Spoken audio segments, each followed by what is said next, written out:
Well, uh, I'm going to keep on monitoring the participants in case somebody else comes in. But in the meantime, I want to make sure you guys are aware of a couple of things. For instance, the annual San Antonio Photography Tournament. If you do me a favor, and under reactions, click on reactions. And if you've heard of the annual San Antonio Photography Tournament before, give me a thumbs up, just so I know you've heard of it.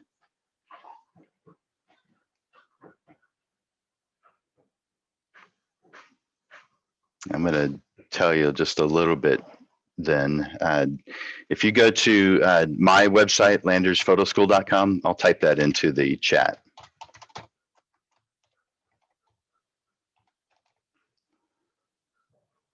landersphotoschool.com. If you click on that, when you go to it, the very first banner, now the banners switch out every 5 seconds, but the first one is information about the annual San Antonio Photography Tournament.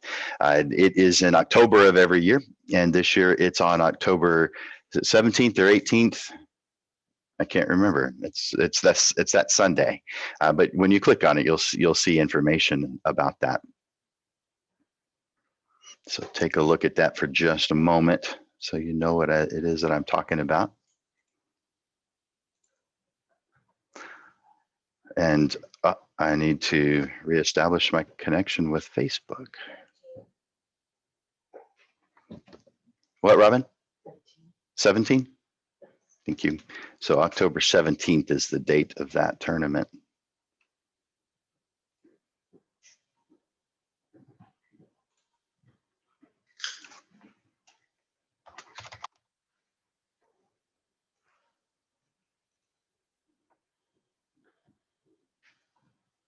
All right, so it looks like it's connecting to PhotoSA live stream. July 18th. Yeah, July 18th is the kids version of the tournament. Both those things are there on that link.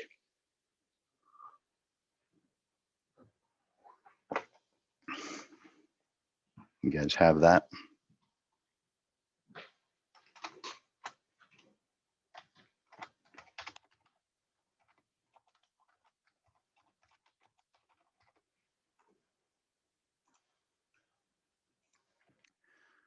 All right.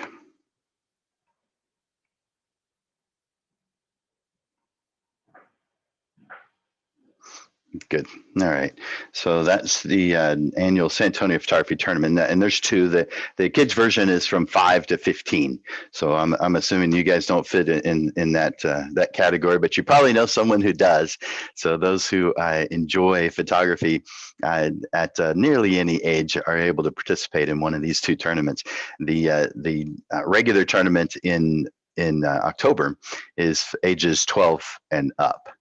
So that's where most of us are going to fall.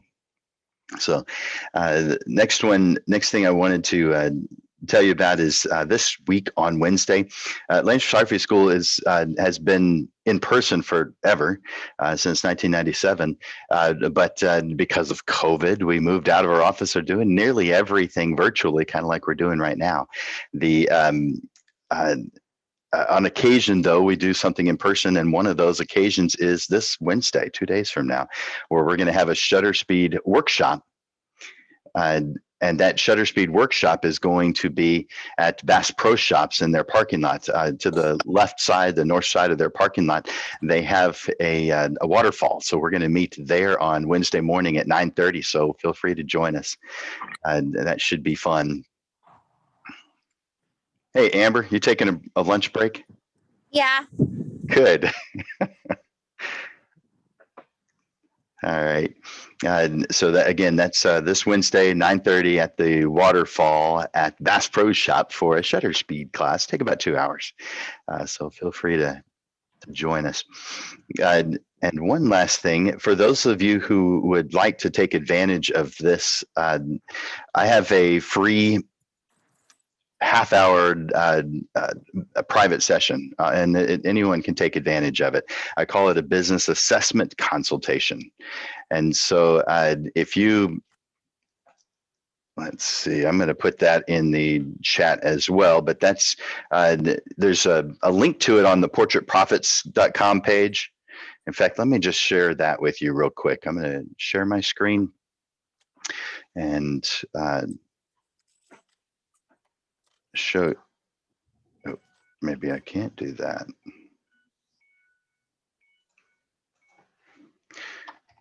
I had it on a, okay. Now I'll be able to do it. All right, so I'm going to share my screen real quick. And taking you to the portraitprofits.com webpage. If you click over here on contacts. Now on contacts, you're going to see information about both Landers Photography School and Digital Pro Lab. Because just to remind you, this is a partnership. Portrait Profits is a partnership between Landers Photography School and Digital Pro Lab. So you'll see information about both, but right here at the top of Landers Photography School, it says, click here, free 30-minute private business assessment consultation. And I know, Steve, you just took care, you're taking care of that here pretty soon because you called about it just a few minutes ago. So that's where the link is. You click on that and pick a time. That's my schedule. So just pick a time that works with yours, and we'll see you on Zoom, just a private call with just you and me to talk about your business and where you want to go. As I told Steve, I'm just a tool on a shelf. You know, you go to a Home Depot or Lowe's. What I do, I help photographers create a career out of their passion for photography. But still, I am just a tool on a shelf to help you get what it is you want. And so for that business consultation, we'll talk about you and what your goals are, but we'll also be determining if I'm the right tool to take off that shelf, because sometimes I am, but sometimes I'm not. But that business assessment consultation will make it very clear as to whether I am or whether I'm not. It'll be clear to both you and me. So that's part of that purpose of the business assessment consultation is. So go to portraitprofits.com, click on contacts. By the way, the other things that you see here we'll go over again in just a second, but click on contacts and click on that free 30-minute business assessment consultation. I'll show you what that looks like. So that just takes you to my appointment. These are days that I have at least one 30-minute appointment available. That's what that represents. The days that aren't means that, well, those are weekends. I want to spend time with my family on those days. So that's why you don't see those open very often. Occasionally they will be them. So you just click on one and you'll see what I have available. In other words, today's already full. So that's why you see it not lit up. So let's go back. Other things you're going to see here on the Portrait Profits page. This is just an intro video about what this is all about. A couple of points that I wanted to make here that you could spend some time with. But schedule. Our schedule is pretty easy. It's every Monday. Every Monday. On most Mondays, it's going to be at noon. And you're here right now at noon, so you know that. There's one exception, and that's on the second Thursday of every month, and that's just to accommodate those who can't make it at noon. That's going to be at 6:30 in the evening. So again, every single Monday, put it on your calendar so that you don't forget. It's real easy to forget stuff. We've got a million things going on in our lives. So portraitprofits.com, put it on your schedule. So does anybody have any fun, interesting stories they wanted to share? We have 7 of us here on the Zoom call, and we are also live on photosa.com, which PhotoSA Facebook page, which I'm not monitoring. Robin might look at it on occasion, but it's not really being monitored. So did you guys have any? I'm curious if you have any interesting business related stories, photography stories that you've encountered over the last week since we met last. Amber, you've got something to share? Feel free. Yeah. So I had a client did not book with me because I do bundle packages, and you can do single or you can do a bundle like maternity newborn for a certain price.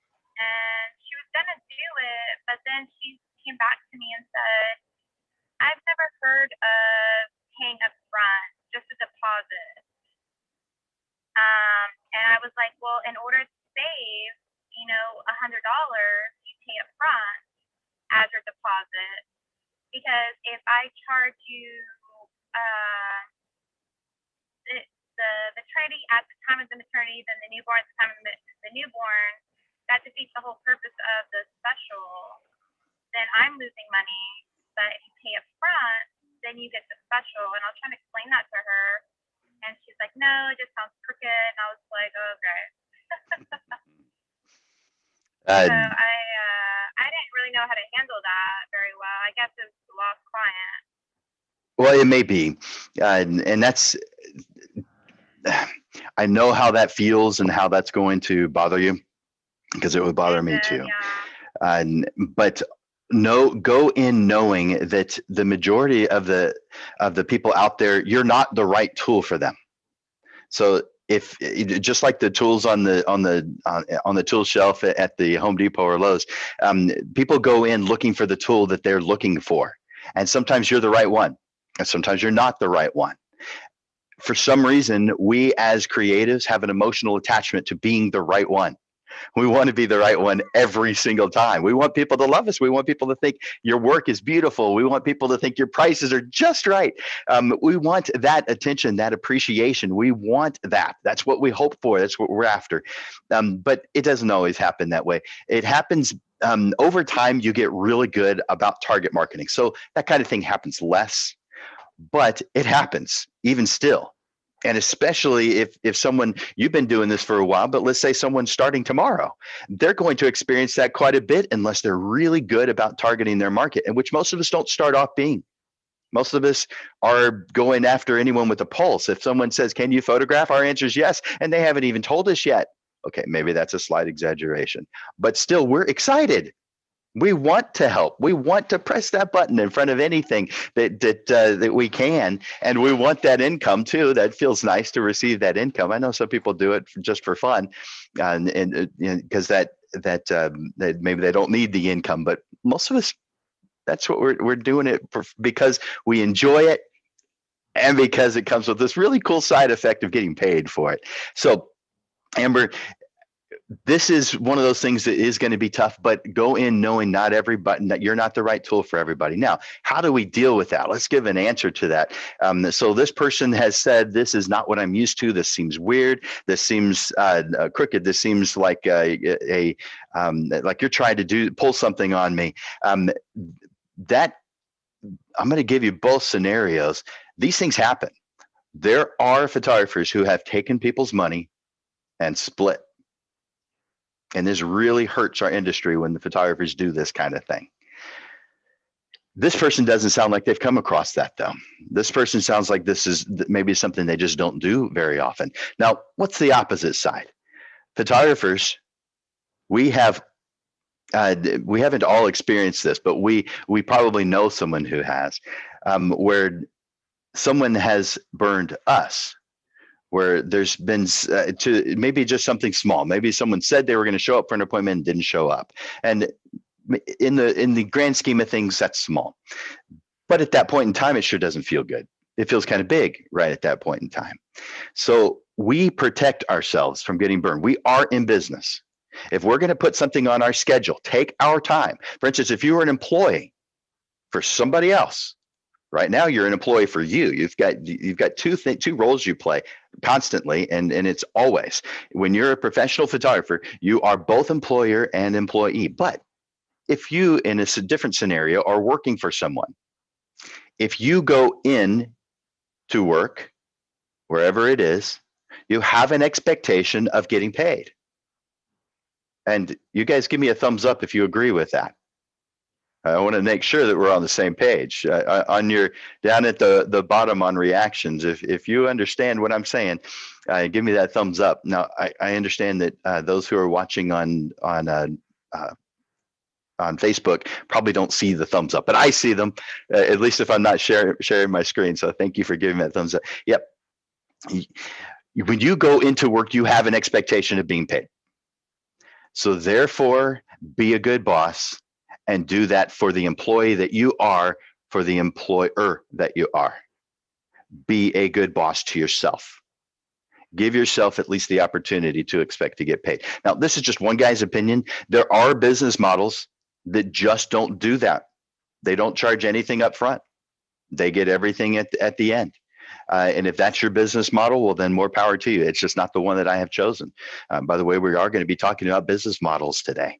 And so in my opinion, for a portrait photographer, there should be something charged up front just to get on the calendar.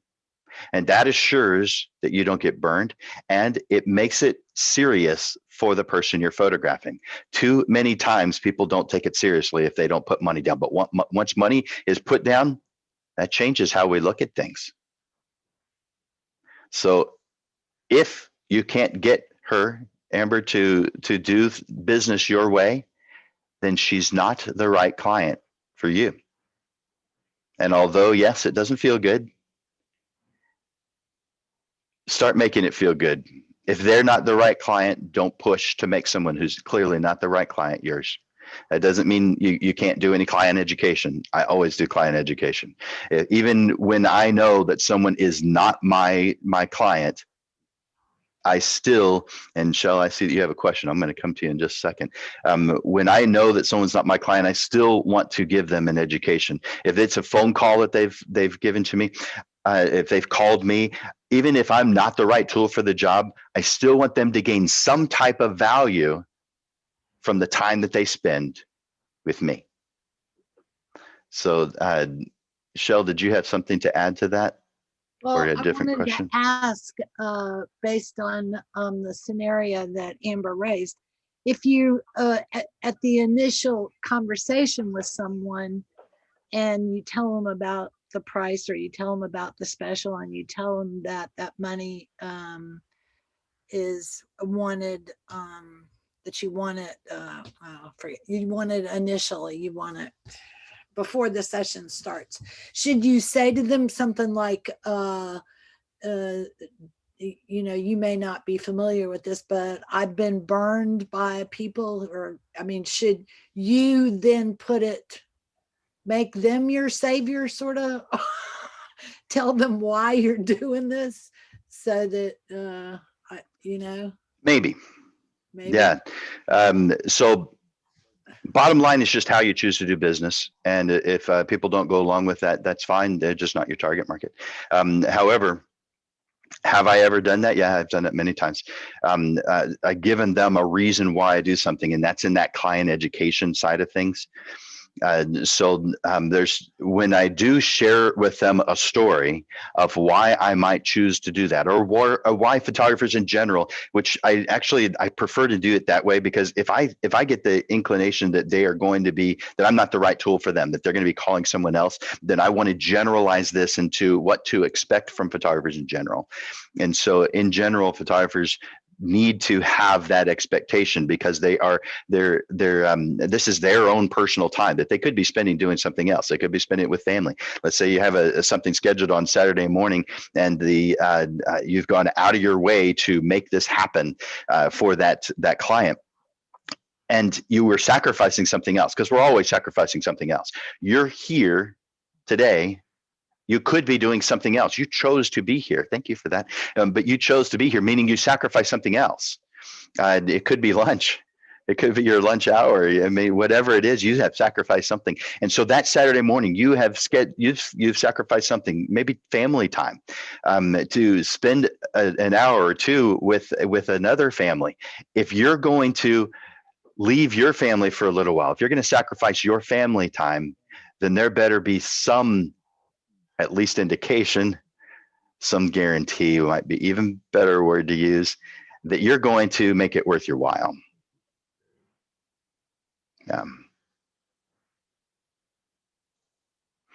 Yeah, good question, good follow-up question. Anybody have anything else on that category, or something else that they wanted to share?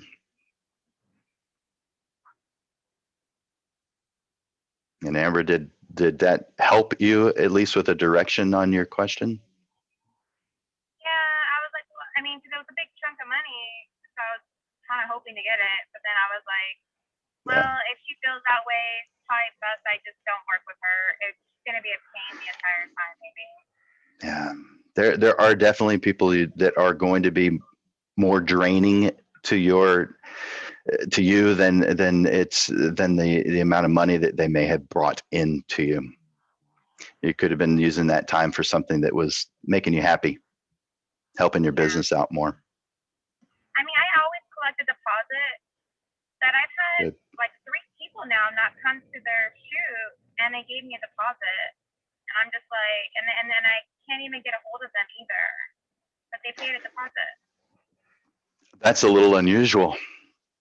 Yeah, It is, once it's so usually when weird. people put money down, that's kind of, but and they know it's not refundable. Yeah, and it's people I know too, like good friends that put down a deposit, but they've never got back to me about rescheduling a shoot or nothing. Yeah, that's very, very odd, especially when it's friends. Deposit. What was that? How much was the deposit? Can we ask? How Oh, much was it? Miguel asked how much was the deposit. $50. Maybe that's it. That is a little on the low side. And because I was doing 75, but then by the time I got the remaining balance, it didn't seem like as much. So I was like, let me just do $50. So I feel like I get a big chunk in the remaining balance. now some photographers do charge a deposit. That's not unusual. I don't recommend it to be a deposit. I recommend it being a creation fee. Let me tell you what I mean by that. So a creation fee is the amount of time that you're investing in order to create this project. So the creation fee. Now, I've heard it called a session fee, a sitting fee. And sometimes you hear deposit, but deposit means it goes towards the prints or some other future sale, which I don't recommend because that devalues you and your value, what you're bringing to the table. So when I tell someone I'm charging a $400 creation fee, first I'm going to preempt that by telling them what this is and what it includes. But because I've told you before that, I'm going to tell you what that includes. So this is my time that I invest into your family portrait, whatever project it is that I'm working on. This is my time. This is the amount of blood, sweat, and tears that I'm going to be putting into this. It's kind of like the mechanic who charges parts and labor. So my creation fee is my labor charge. My prints or anything I sell afterwards, could be digital files, is going to be the parts. So if do you understand that analogy where there's parts and labor? I mean, there's a lot of industries that charge parts and labor. If you had any water damage from the winter that we had 2 weeks ago, then you probably hired a plumber, and that would be parts and labor. So this is not any different than what people are used to. But too many photographers have not charged up front. So therefore it becomes the norm for some people that they're just not used to it. Or maybe people just don't, maybe the person you're talking about specifically, Amber, has just never come across, used a photographer before. So they just wouldn't know this kind of thing. And maybe the few times that they had, someone else was paying for it. Like when they were kids, they come across photographers during the school pictures, but parents are paying for that. Maybe for their wedding, the parents paid for that too. So maybe they have worked with photographers before, but maybe this is early on in their experience of being the one who's paying for that service. And so they're just learning. And so we are educating that client for not only ourselves and our potential, but also for future experiences that they have with photographers. Do you note that the creation fee is non-refundable? Yes. Yeah, that's for me putting time on my schedule, sacrificing something else because I want to work with you. But this guarantees me and that I won't be scheduling something else during your time.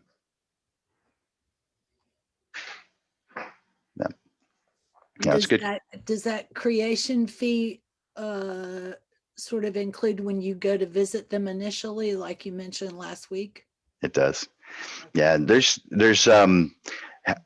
we as photographers know that this isn't as quick and easy as people stereotype it. There's a lot of variables that go into it. For instance, let's go to an extreme. Usually a wedding photographer spends the most amount of time of the photographers that do portrait work. Now, wedding photographer is in the event category, but they do portrait work too, because most of them will do engagement portraits. Most of them will do bridal portraits. Most of them will do some type of formal portraits at the wedding itself. And so they are in the business of portrait photography as well, even though that is an event.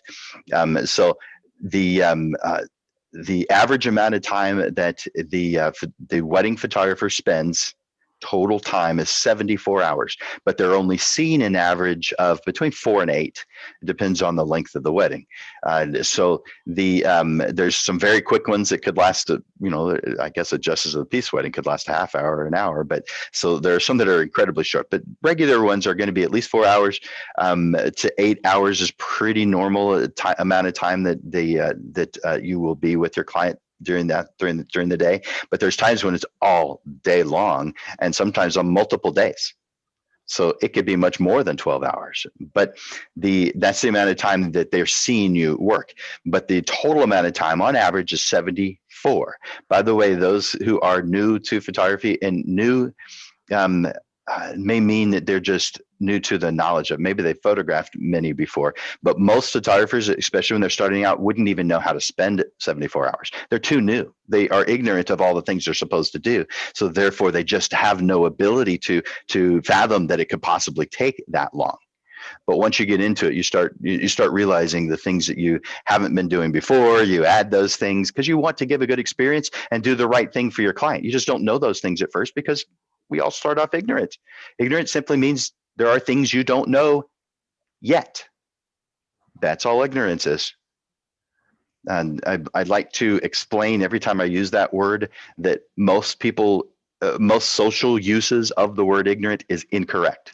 They're using stupid and ignorant as equivalents. And that is stupid because there's not even any overlap in the two definitions. They just aren't the same. One is the things you don't know yet. And that's the only thing I'm talking about. You know what the other one is. So we're ignorant of those things. The amount of time on average before you create the very first photograph at a wedding is 27 hours. By the way, that's based on research that I've done over the last 12 years. 27 hours is the average number of hours that a wedding photographer spends before they create the very first image at the wedding. So that includes all their planning. That includes, I don't know if I'll be able to read something that long. That includes all their planning. That includes all their drive time. That includes the engagement portrait. That includes the bridal portrait. That includes the planning before the wedding itself and drive time to the wedding. All that adds up to an average of 27 hours invested before the client actually thinks you're working. Because from their point of view, the only time you're working is when you're at the wedding. And then you know how long it takes to cull the images and do the artwork afterwards. Very time-consuming process. Now, there are tools in place that make that shorter. And so that average, I'm going to redo that average at some point because that is an average from 2009 to last year. And so because of tools, software tools, these numbers are going to be dropping, okay, for photographers. But you are investing huge amounts of time. You deserve to get paid for that time. And I believe you need to do a good, strong client education to make sure that your clients value those things. By the way, if you're a lawyer, you know how they make you value them. If you've ever hired a lawyer, they don't charge you for just the time you see them. They charge for the phone calls. They charge for the time spent making copies. They charge for everything. If a lawyer charged the way a lot of photographers do just for the court time, they'd make a whole lot less money.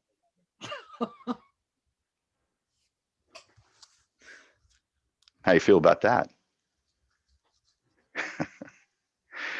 All right, so I might do a future episode of Portrait Profits on just this subject of how to do client education and how to do creation fees or how to even talk about them.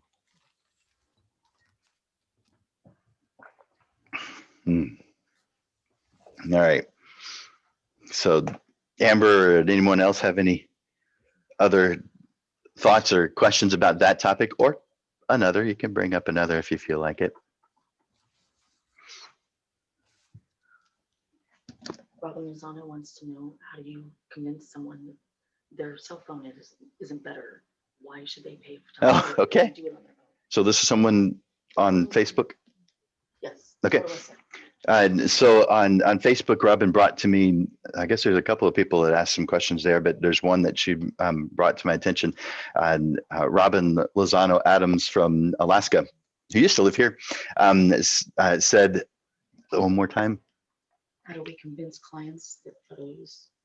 Oh, okay. So a comparison between cell phone photographs and your photographs, because cell phones have become really good. They are. I mean, there's no doubt. They used to be pretty darn cruddy, and now they're pretty darn good. Would you agree with that? Cell phones are not bad. Yeah. I mean, on the surface, they do a good job. However, there's still a massive amount of difference between them. So how do you convince someone who says, well, why would I need to hire a photographer when I could do it myself, or I could get a friend to do it with my cell phone? Well, there are times when the cell phone is the right tool. That's true. There are times when the photographer isn't needed. And that's fine. Those aren't high-paying jobs. We don't want to spend our time with those. But what about for those who really don't understand the difference? And I would say a good portion of the population does not understand the difference. So let's talk about that just for a moment. If you were to, and I'm going to make an analogy, and if you've been in my Photo 101 and maybe 102 class, you've probably heard me say this analogy before. If you're a pecan farmer, and let's say that Amber is a pecan farmer and she's got 5 acres of pecan trees. And let's say that Miguel, you are a pecan farmer and you have 500 acres of pecan trees. One of you has more real estate, right? Yep. 5 versus 500. Pretty obvious. If you had one basket full of your best, both of you get one basket of your best. Miguel's, because he's got 500 acres, is just going to be better. He's got more real estate. One more analogy before I tell you what that means. You might already know. Let's say you're a football fan. Would it be fair to put a 1A school against a 6A school? No freaking way. There is no comparison. Well, you may say, but they're both football. They both hold a football. They both throw a football. They both have plays. They both have the same amount of time. They both have raving fans on the side. Maybe the band is out there. Yeah. Okay. So the experience may be the same, but they are not the same. Let me tell you why I'm giving you those analogies. The image sensor size is just tiny on a cell phone. And the reason it's tiny is because the cell phones are so thin. You can't make it as big. It would mean the light would have to spread like that. And that would mean you'd only be able to, so it's all about angles. But the image sensor size is only about that big on a cell phone. It's tiny. On a crop sensor, it's quite a bit bigger. On a full-size sensor, it's a whole lot larger. As you get larger and larger image sensor sizes, the quality increases. Now, there are other variables like pixels that play a role here, but on the real estate, on the size side, there is just simply no comparison. You have much more space to work with. If you try to print a cell phone image, you can do a pretty good job, 5x7, 8x10, but try printing a 16x20 of it, especially if you have to crop any, or if your lighting is off. It's just going to look horrible. So the way you share with them is that maybe not as many words. I wanted to give several different ideas and thoughts because everybody connects with something a little bit different. But the one that connected with you, that's how I would share it. Say the real estate is just different. The image sensor size on a cell phone is this big.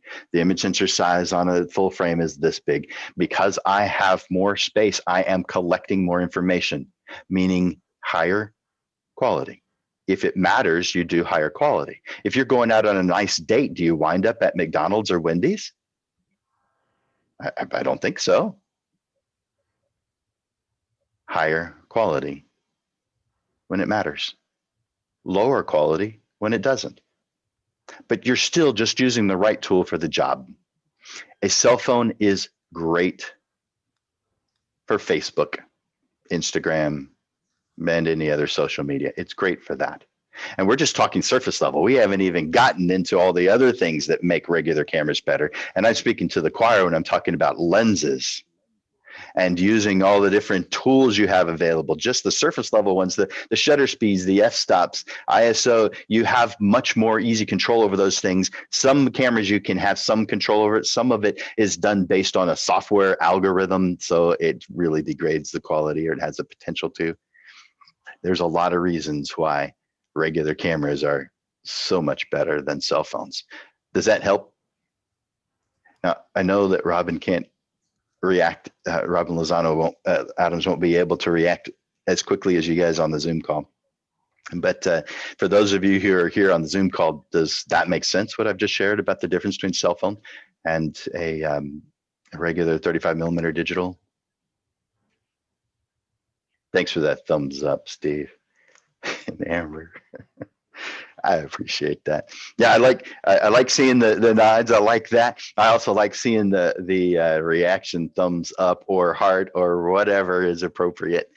Okay, Robin Lozano Adams gave me a thumbs up on Facebook. Thank you, Robin. My Robin's here. That Robin I was referring to is in Alaska, so she likely gets the win for a person who's coming from the furthest distance. Tim. Hey, Tim. Miguel? I have a opportunity for you to give us another good reason. What if I say, well, I can go out and buy an expensive camera, then what? Yeah, okay, good. So Miguel has brought up another variable that you do hear about, where there have you guys ever, those of you who have been doing photography for a while, have you ever experienced that someone, maybe you photograph a wedding and someone at the wedding has a more expensive camera than you? Have you guys ever experienced that? Let me tell you, if you do experience that, the very first time, it's a little bit intimidating. But just because someone has an expensive camera, it does not mean your photographs are going to be better. Thanks, Elizabeth. It doesn't mean your photographs are going to be better because you don't necessarily know how to use the tools that are available to you. Just because you have a full toolbox, let's say you've got enough money to buy a huge toolbox with all the tools you need for repairing your car.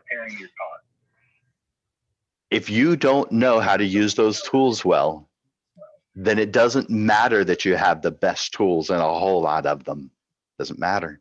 Yeah, you've got them, and that's great. But until you know how to use the tools, someone who's got the cheapest tools but knows how to use them is going to blow you away. Is that in the direction of what you were thinking, Miguel, or can I go further with it? That's exactly it.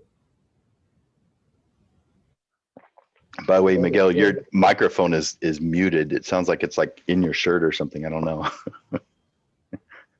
Oh, sorry. It's muffled, and I didn't hear what you just said.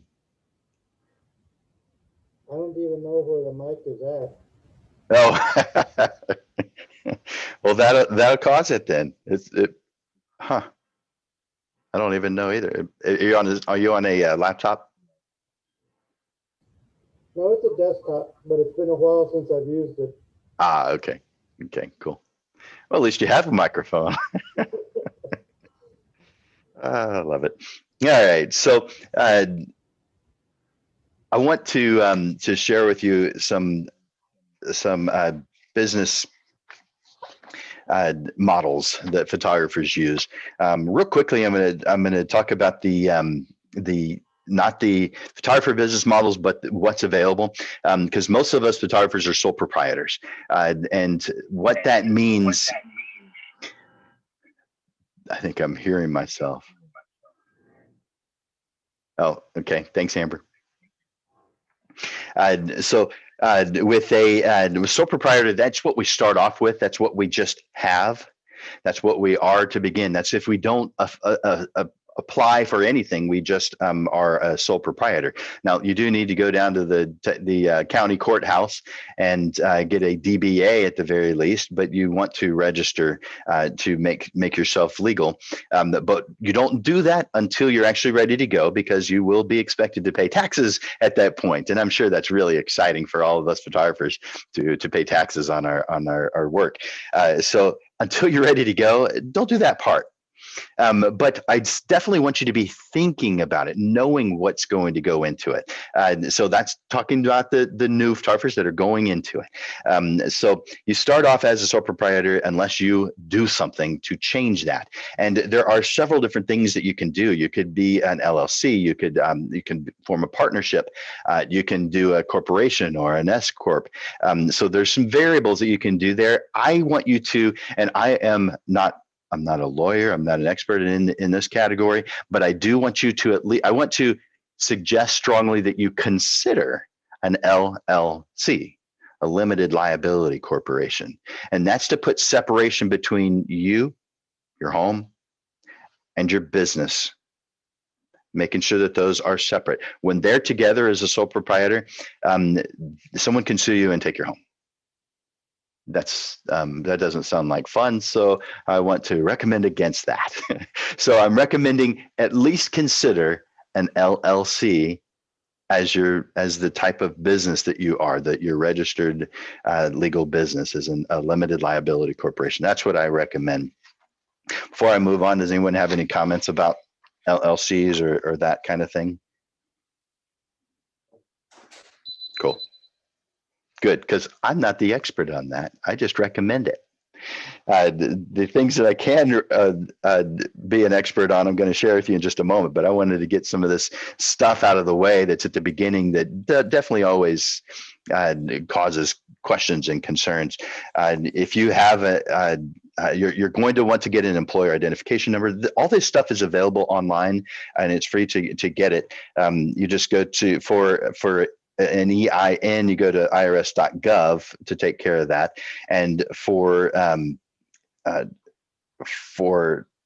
am I finding? I jumped ahead too far. Anyway, irs.gov/business is where you'd want to go to get some of that information. I'll put that in the chat.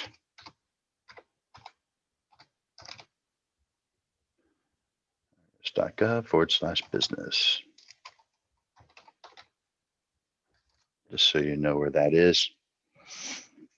And now let's spend some time with photographer business models. So we've got that business legal side out of the way. Now let's move into, what do photographers do? Now this is portrait photographers. There's lots of other things that someone could do, but as far as portrait photographers, there's basically three types. There's a lot of variations of these three, and most photographers do all three because they think of them as tools, which is how I want you to think of them. I think that's appropriate to think of them that way. They're just tools. You choose the tool that's the right one for the job. So the three, and I'm going to go over each one, and two of them are just, they're silly names. The third one, it's not a silly name, but it's just a name that's been given to it. So the first is shoot and burn. The second is post and pray. And the third is in-person sales. So those of you who are with me on the Zoom call, again, those who are on Facebook, you're welcome to interact. I just may not see it. But those of you who are on the Zoom call, give me a thumbs up if you've heard, first of all, of shoot and burn. Have you heard of shoot and burn? I'm going to tell you what it means, but I'm curious if you've even heard of this term. Suzanne, yes, good. I bet Suzanne's not a fan of shoot and burn. So, but let's talk about that, shoot and burn. Now, is shoot and burn a good tool? I'm surface leveling this. Absolutely. It's a good tool. It's not the appropriate tool every time, but it's a good tool. I'll give you an example. You tell me if this sounds like a good use of shoot and burn. Now, let's define what shoot and burn is, I guess, before I give that example. Burn used to mean burn a CD, and that doesn't happen so much anymore because most people are putting if they're giving digital files, they're emailing, they are putting it on a thumb drive, they're sending it via Dropbox or WeTransfer. There's several different ways to transfer images. But CD is, that's so 2015. So I don't talk like that, but I knew you'd understand. So it's old. It's not the way that most people do it. On occasion, people still ask for it, but not very often. In fact, I got a request for a CD recently, and I said, "Do you even have a computer that has an optical drive on it? A CD drive? Do you have that?" And they looked at their laptop and said, "Oh, what? There's not one here." Yeah. So a lot of computers just don't have them anymore. So that's just not how we do it, but it's still called shoot and burn. Oh, thank you, Miguel. I appreciate you doing that. So he's given us the complete link to the IRS link. Thank you, Miguel. So shoot and burn, it just means I am creating the photographs digitally, and I am giving those digital files away. Now, to what extent I do something to those digital files, that's up to you as the individual. You may choose to just literally shoot and burn, not do any artwork at all to them, not do any culling at all. But I think most of us do go through and pull out some bad images and maybe do some limited amount of post-production work to it. I call it artwork, but something, maybe changing color balance, maybe changing the density, darker or lighter. But with the example I mentioned just a moment ago, and you tell me if this is a good use of the tool by giving me a thumbs up in the reactions. Just hover down at the bottom of the Zoom window and click on thumbs up if you think this is a good use of this tool. So years ago, for many years, I was the photographer for the North San Antonio Chamber of Commerce. Now, it was always just Landers Photography. They didn't have a photographer on staff. But so I, as Landers Photography, was their photographer. And they would have me photograph events. And immediately following the event, they would want those photographs uploaded to their social media sites. And so I would photograph the event, and within 5 minutes, I would be handing the organizer a CD. I had a CD burner, still have it somewhere, who knows where, a CD burner that I would put my card into. I'd put a fresh CD in there, and I would actually burn it. So shoot and burn is exactly what I did so that they could have their images as quickly as possible. But before I go, you may say, well, didn't you have some bad images in there? Well, I do things that may be slightly different. I delete as I go. There's potential for that to mess things up. So I don't know if I should recommend that to everybody, but I've never, ever had a problem with deleting an image file on my camera. So therefore, while I have read that it could be bad, I've never seen that. So I do what works for me. So I delete as I go. So every image they receive is a good image. Now, I've got my exposure correct. I've got my focus correct. I've got all my variables. They're correct. So therefore, the only thing I'd get rid of is if someone walks in front of my camera. So if my subject has blinked and I've created another image. So I will delete those, but I'm deleting as I go. When I create the image, I know whether I'm going to use it or not. Just delete it if I know I'm not going to use it. That way I don't have to deal with it later. I don't have to try and figure out, well, which one of these did I like best? Well, I already know. When I created the image, I already knew. So I delete as I go. So in this scenario, the event organizer needed the photographs immediately following to put on their website. Does Shoot and Burn sound like a good tool for that? If so, click the thumbs up. If not, don't do a darn thing. Okay, good. Got some thumbs up. Now, you may say, I don't want to do it that way. That's not how I do business. I want to go through my photographs, organize them, cull them, improve them, optimize them. Yep. Then don't do that. Don't accept that kind of work. Someone who needs it quickly, you're not the right tool for that job. Refer it to somebody else. I do recommend that you have a list of photographers who do lots of different things that you like. You like the work that you can recommend to clients who want tools that you are not. Besides, creating a list of people who do the things that you don't do is beneficial to you. When you refer business, they're going to refer business to you. Now you may think, well, they can probably do what I'm doing. Only refer people who specialize. Don't refer generalists. Besides, when you refer someone, you're referring them because you think that they're really good. Generalists can maximize at really good. Those who specialize in just one or two or three, just small areas, get really good at what they do, way better than generalists are. I mean, doctors specialize. Why do they do that? So that they can get really, really good at what they do. Photographers aren't any different. They're humans, we're humans. Same thing. So Shoot and Burn has its place, but too many people use it at a place where it's not the right tool to use. And in my opinion, portrait photography is one of those things. To me, once you understand what portrait photography is, once you understand these three business models we're talking about today, once you understand what the end result is supposed to be for a portrait, I think it's irresponsible to do Shoot and Burn for portrait work. But that's just this one guy's opinion. I see it in a way that you might not see it. And I'm not saying your point of view is wrong if you disagree. I'm not saying that at all. I'm saying your point of view is correct. It's just different. You can have two rights. Just because I feel strongly about a point of view does not make your point of view wrong. It means yours is right also, as long as you've thought it through, of course. It's just right for you. It's the right tool for you. It's just not the right tool for me. Too many people live life thinking, well, I'm sure that this is right, so therefore that's wrong. Man, what a way to live. Yeah, that's just how I feel about it. Now, any comments or thoughts about Shoot and Burn before I move on to Post and Pray?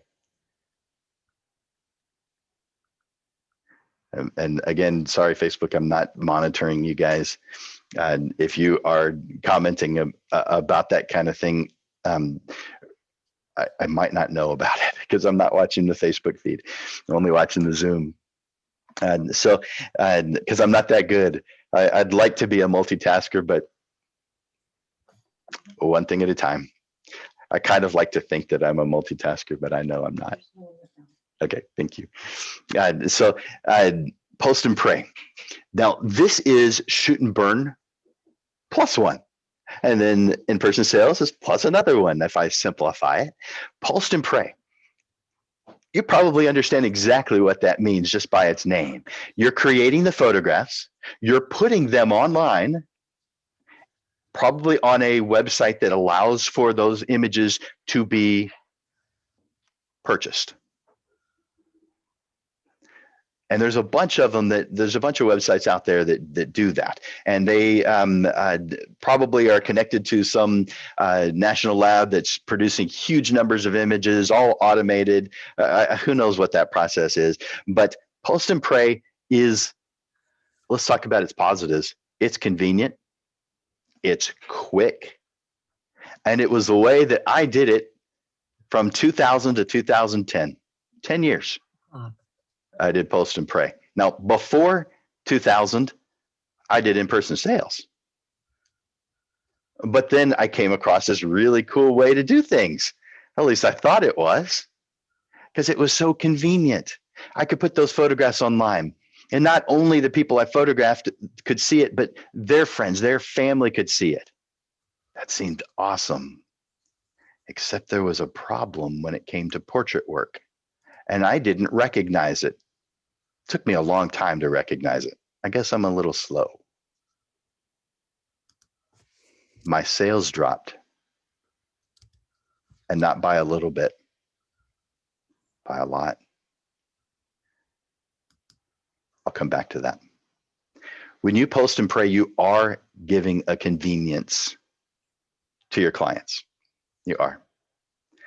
But just like at convenience stores, there's not as much to choose from. There's not very much service at all. You create custom work. Therefore, service is very important. When you Post and Pray, you're taking service really out of it. I mean, you may say, well, it's a service to give them this convenience. Yeah. You could argue that, and you wouldn't be wrong. But how much of you are you giving when they're online? Well, that's the whole point. They can view it at any time. That's the convenience of it. They don't need you. Yeah, they do when it comes to portrait work. Now, let's talk about weddings. Again, I'll come back to the portrait side. Let's talk about weddings. I think this is a very appropriate tool for weddings because guests will never get to see the photographs. Family may not get to see the photographs, depending on how removed they are. They may never get to see the photographs unless you do Post and Pray. So I think for weddings, it's an appropriate tool. I still do in-person sales, though, with weddings, if I've still photographed weddings, which I don't. But posting and praying is a tool. Use it when it's appropriate and leave it on the shelf when it's not. Post and Pray. Any thoughts about Post and Pray before I move on to in-person sales?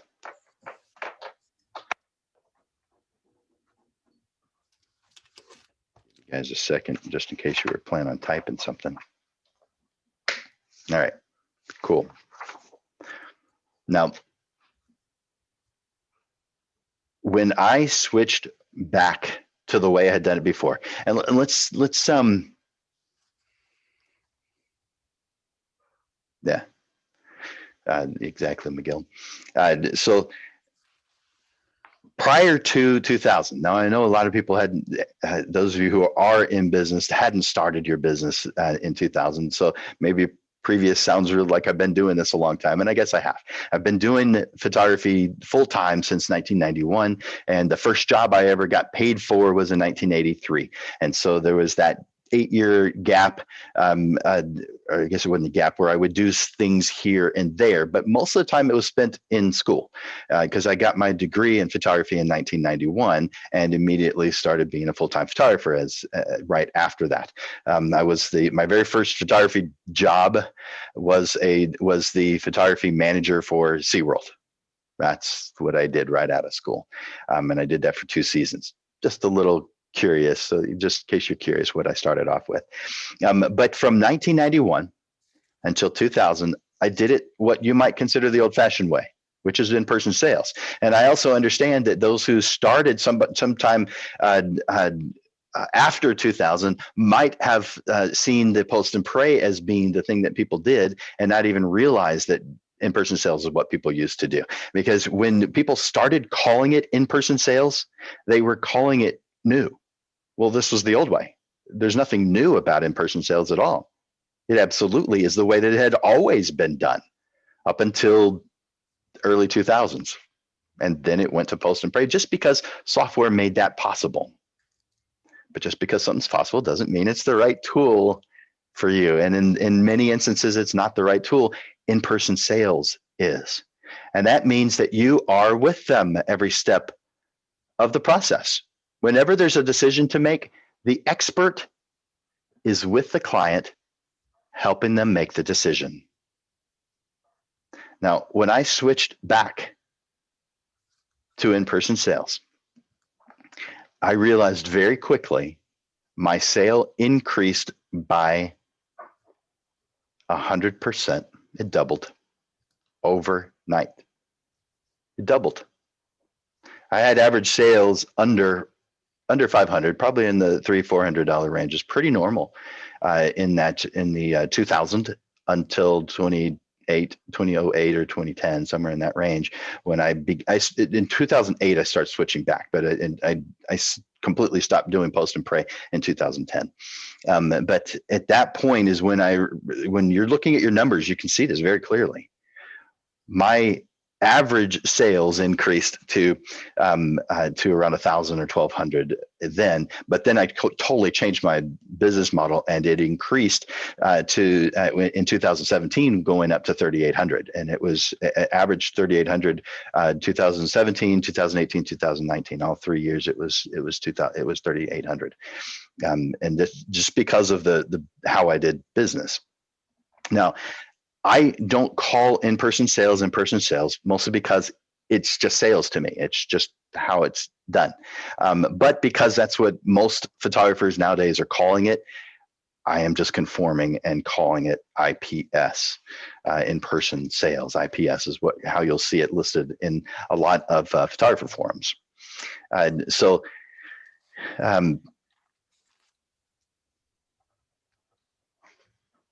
When I say you're with them every step of the way, let's explain that.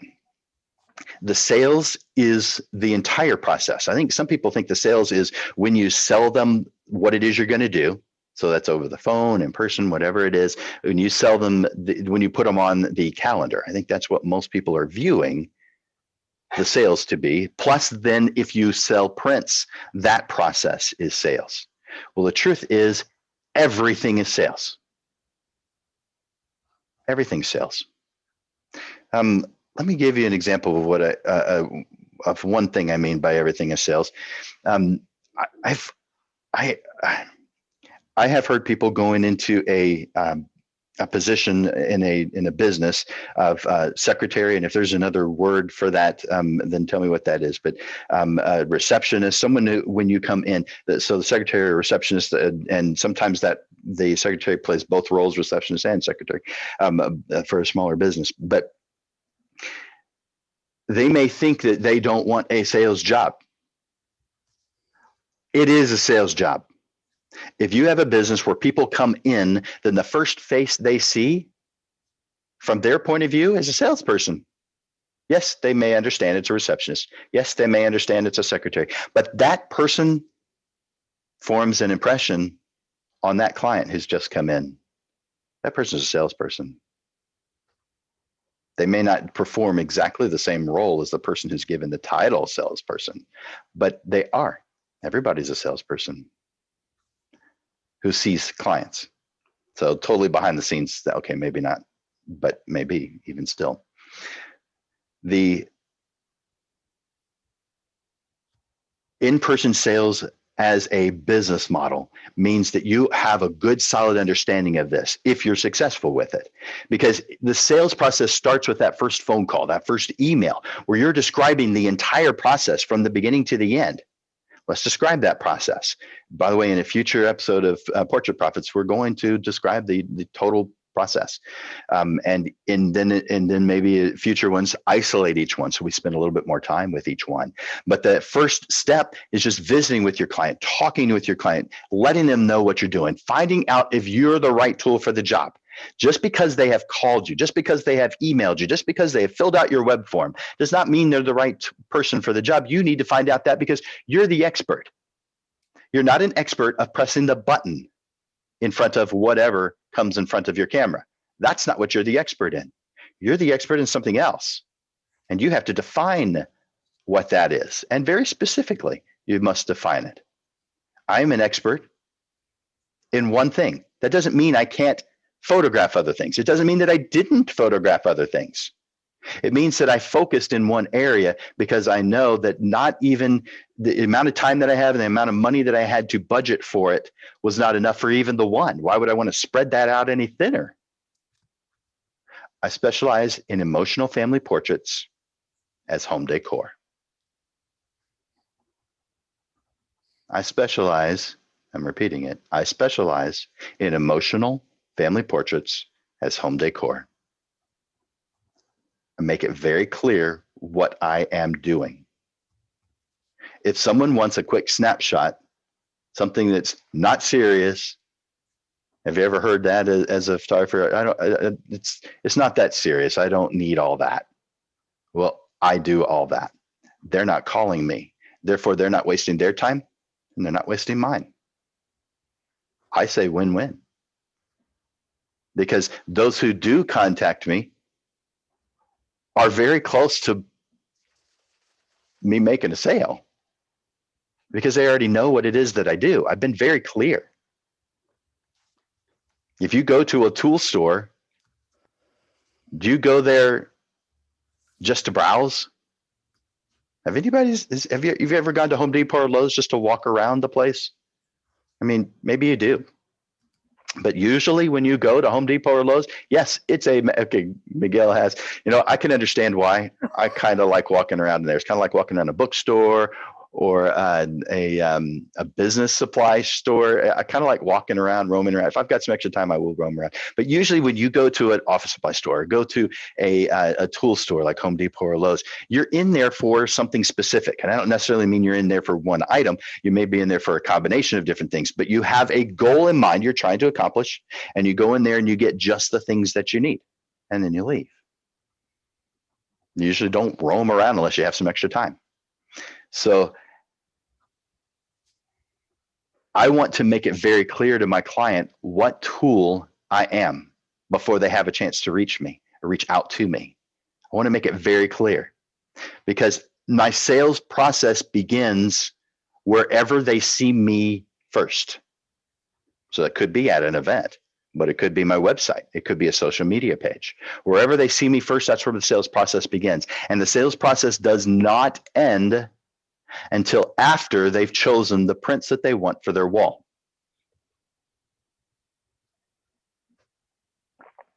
And I'm with them every step of the process. So that first phone call, when I'm talking to them, or that first email, but usually the first phone call, I'm telling them what to expect throughout this whole thing. I'm telling them how much time to expect. I'm telling them how much money to expect. Every single variable is laid out and what it is they can expect from me, what service they expect from me. I don't want their stereotype to define me. Do you want their stereotype of what a photographer does to define you? Of course not. So therefore, you have to define you. And until you have defined what it is you do, you're going to be unable to do so. Define what it is that you do very clearly at every step of the process. Now, if someone is new, those of you who are new today or here today, but you don't know what all the steps of the process are. I get it. You're going to either learn as you go, or you're going to take some classes and get some structure to your learning. But you at some point will figure out there's a whole lot more than the stereotype of what a photographer does, and you have to get your point across to them early on. I am this tool. This is what I do. This is what you can expect from me. There's a lot of good things about that. One, they know what to expect. Two, don't you love it when someone says they're going to do something and then they do it? How does it make you feel when the opposite happens? Someone says they're going to do something, you're counting on them to do it, and then it doesn't happen. That doesn't feel good. I mean, that doesn't make them a bad person. They probably had a million things going on in their life, but still it didn't feel good. You are giving yourself an opportunity to say, I do this, I do that, I do this, I do that over there, and then you do it. When you do that, you build trust. And when we're talking about in-person sales, if trust isn't there, you're probably not even going to get the job to begin with. But you're not going to have, or they're not going to have, a good experience throughout this process. This process takes time. And it does mean you're going to have a price that causes you to be able to get paid for that time you invest. which means a higher price for your client. But at $3,800, which is my average, that's fine. I'm good. I'm making the amount that I need. Now, unlike post and pray and shoot and burn, we're going to get more sales. We're going to get more prints ordered. I know that there's a lot of photographers out there who are not experienced at ordering prints. This is something, in my opinion, if you're a portrait photographer, you must learn. You must get comfortable with. It's actually really easy, but if you haven't done it before, it can be very intimidating. Or if you've only done it a handful of times, it can be very intimidating.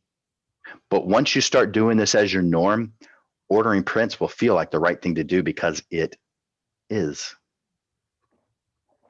What does a client want? A portrait client want? Now, I'm not talking about the business headshot. I'm talking about the high school senior. I'm talking about the engagement portrait. I'm talking about the family portrait. A family portrait wants their photograph on their wall. And in my opinion, to experience the joy every day of seeing the love that's represented in that photograph. I genuinely want my clients to cry tears of joy when they see their family on the wall.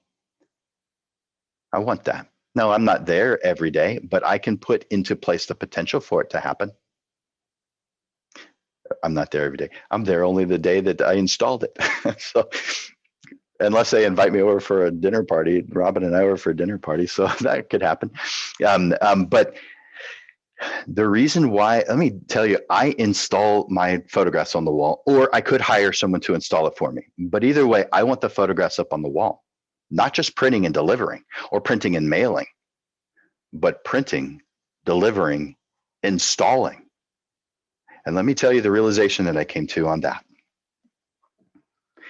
Years ago, a family did a family portrait, and they wanted this portrait up on the wall for a party that they were going to be having, a dinner party. They were going to invite people over. This is a new home.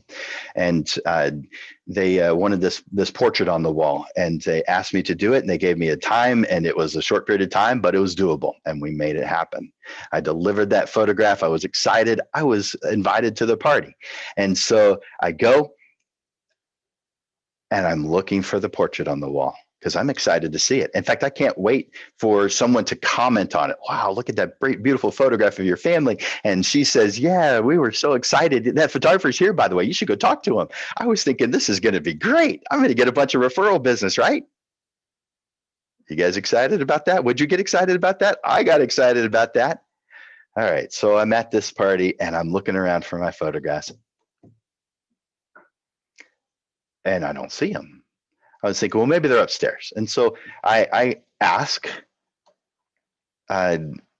where they put them, and they said they were so busy getting ready for the party that they didn't have time to put them up on the wall.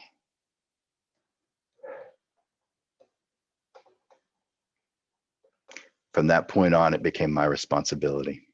I realized then that I was giving them more work to do. Why would I do such a thing? How insensitive does a person have to be to realize? Now, you can choose not to do that. You're welcome to choose not to do that. But to not even have it, it never even crossed my mind. Dang, it should have. I should have been better than that. It didn't even cross my mind. My thought was they're just going to put a nail up, stick it on the wall. How long does that take? I know better. It's not that quick to put a photograph up on the wall. It takes more time than that, more effort than that, especially if you want to get it right, especially if you don't get it right the first time. So at that point, I decided that's going to be part of what I do. I install, because I want to be full service. I am producing a custom piece of work, and I want to take this even further by putting it up on the wall so that they can enjoy it. I don't want to give them more work. They're not hiring me to give them more work. If you're an employer and you hire an employee, are you hiring the employee to give you more work? They're the employer. I was the employee, effectively. They didn't hire me to give them more work. Therefore, I want to install it. I want it up on their wall for them to enjoy. It's my responsibility, and it fits the definition of full service. If there's any work left to be done, then it does not fit the description of full service. Again, I want to preface, that's my opinion, that's my feelings. You do not have to install your work on someone's wall or hire someone to do it. There are a lot of variables, and in some future episode of Portrait Profits, we'll talk about delivery and installation. How to do that, what to expect, insurance, what tools to bring. Yep, all that's important stuff. I recommend bringing your cell phone and doing a video of it, maybe two, put one on slow-mo, so you can have that really fast-moving video of you putting it up on the wall. It's kind of fun.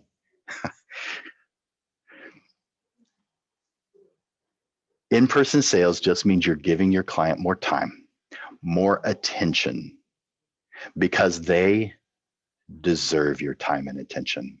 And because your quality of work deserves it, because you care about it, because you have strong integrity, because of all these things, you and client deserve it. It's a win-win. It's the right tool in certain situations.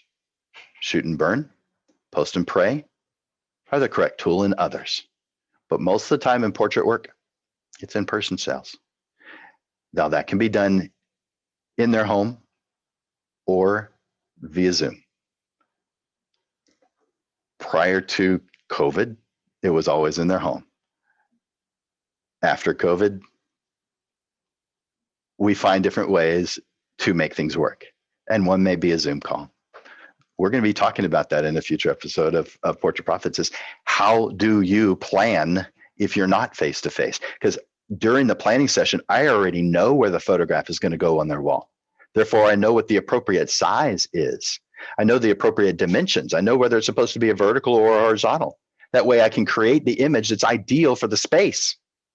I know this ahead of time because I'm doing in-person sales. How do you guys feel about that?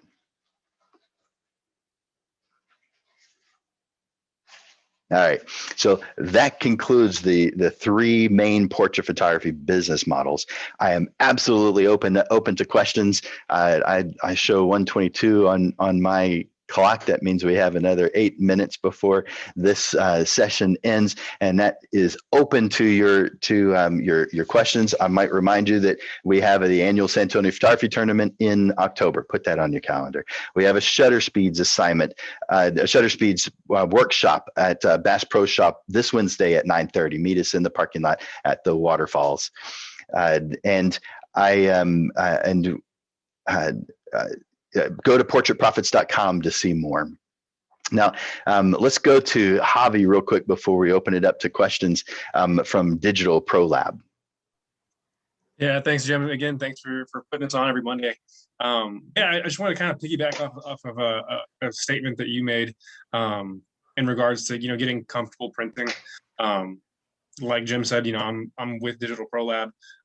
My job here is to work with photographers who are either new to the lab, new to printing, or any combination of the two, and help you guys really get comfortable printing. There's a lot of questions, whether it might be, export settings, color management, all those things, and it's really my job here to kind of help you guys navigate that. So whether you're an experienced printer, that hasn't worked with us, whether you're someone who is completely new to the process altogether, I'll throw my email down in the chat, so that way you guys can shoot me an email.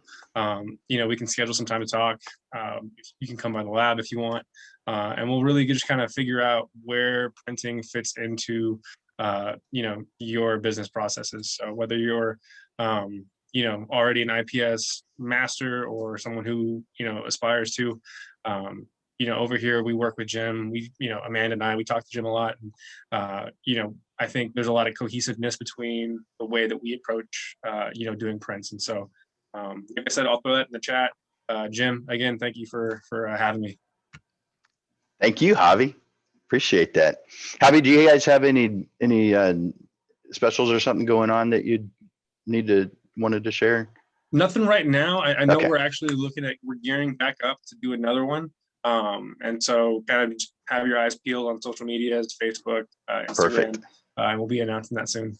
All right. So you guys watch Digital Pro Lab. They're going to be putting a special up here pretty soon. Watch for that and take advantage of it. All right. Any thoughts or questions about any of the three business models? There's a huge amount of stuff that we could talk about. And in future episodes, we're going to isolate specific parts of this so that I can talk about it in a huge amount more detail. By the way, I mean, this is an hour long or hour and a half long. I have over 300 hours already written. So this is just a small, touch of what's available. And we're going to be going over this on every Monday for the Portrait Profit Show, every Monday at noon, except on the second. And that's going to be the second Monday. And that's going to be at 6:30 in the evening. So make sure that's on your calendar so you don't forget. Right now, the login is the same each time until we see a reason to change it. And that's that login information, in case you don't have it handy, is at portraitprofits.com along with the schedule.